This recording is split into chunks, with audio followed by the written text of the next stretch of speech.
Today we're at the round table on explaining digital risk to the board to justify ROI in partnership with Scurio. Jeremy, what were the most interesting things to come out today for you?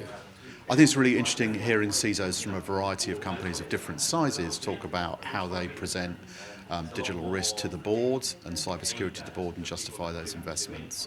And it was interesting seeing some companies that were relatively early on the maturity scale and how they would communicate things to the board. One of them was talking about having 10 key risk indicators that they use consistently so they could demonstrate progress against that. Whereas other organisations were much more sophisticated and already doing a lot of risk modelling across their business, not just digital risk, but just risk across all aspects, and the cybersecurity element fed into that digital risk assessment. One of the key takeaway was to understand how everybody is dealing with board level engagement, and it's good to see that there's a diversity in that as well, so that from education to simulation to bringing in non-exec directors who are security experts in their own right to help the board discussions. I suppose the main takeaway was about how to interact with the board, and there was a lot of conversation about how different companies react to presenting different things, of course, to different boards, because all boards are different.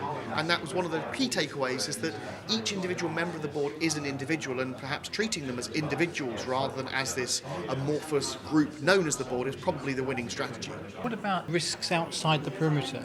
Yeah, I think that's, again, digital transformations affecting all the businesses, and some of them are already very transformed. Whereas others are really early in that stage. And I think that there was a lot of conversation about how you look after data once it's outside the perimeter and how you assess your suppliers in terms of their security maturity, just because the supply chains are so complex now that a breach is quite likely to happen outside the supply chain. So quite a lot of discussion about how do you do that, how do you audit those suppliers, and how do you look after your data when it's being processed by someone else. And what did you see as the main difference between, say, yourself in the public sector and private sector in terms of what the board found important, whether it was loss of money, risk, IP, reputation?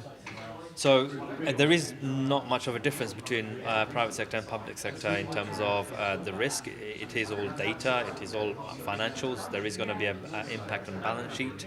And whilst public sector does focus a lot around reputation and personal data, all organisations in the private sector are doing the same. So it's good to see that we are all tackling security and risk around security in the same way. And did you get the impression that boards now do understand cybersecurity as a business risk?